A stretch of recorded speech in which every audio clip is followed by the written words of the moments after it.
ಗೆ ನಿಮ್ಮನ್ನೇ ತಪ್ಪು ಅಥವಾ ನಿಮ್ಮದೇ ಆದ ಒಂದು ಮಿಸ್ಟೇಕ್ಸ್ನ ಹೈಲೈಟ್ ಮಾಡುವಂಥದ್ದು ಮಾಡ್ತಾ ಇರುವಂಥದ್ದು ಇತ್ತೀಚೆಗೆ ನಿಮಗೆ ತುಂಬ ಕಾಡ್ತಿರುವಂಥ ವಿಷಯ.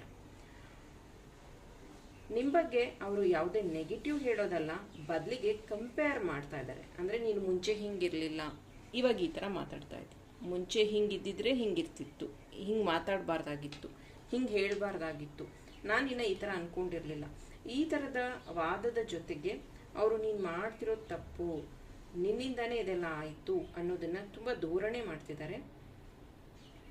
ಈ ಪರ್ಸನ್ಗೆ ಇತ್ತೀಚೆಗೆ ಏನು ಮಾಡೋದು ಬೇಡ, ಒಂದು ರೀತಿ ಸೋಂಬೇರಿತನ ಅನ್ಬೋದು ಅಥವಾ ಲೇಸಿನೆಸ್ ಅನ್ಬಹುದು, ಅದು ಕ್ರಿಯೇಟ್ ಆಗಿರೋದ್ರಿಂದ ಏನಾಗ್ತಿದೆ ಅಂದರೆ ಆಯಿತು ಮುಂದೆ ನೋಡೋಣ, ಆಗಿದ್ದಾಗತ್ತೆ, ಈ ರೀತಿಯ ಒಂದು ಸ್ಟಬನ್ ಎನರ್ಜಿ ಅಂದರೆ ಬೇಜಾರಿನ ಮಾತುಗಳನ್ನು ಅವರು ಆಡ್ತಾ ಇರೋದು ನಿಮ್ಮ ಗಮನಕ್ಕೆ ಬಂದಿದೆ.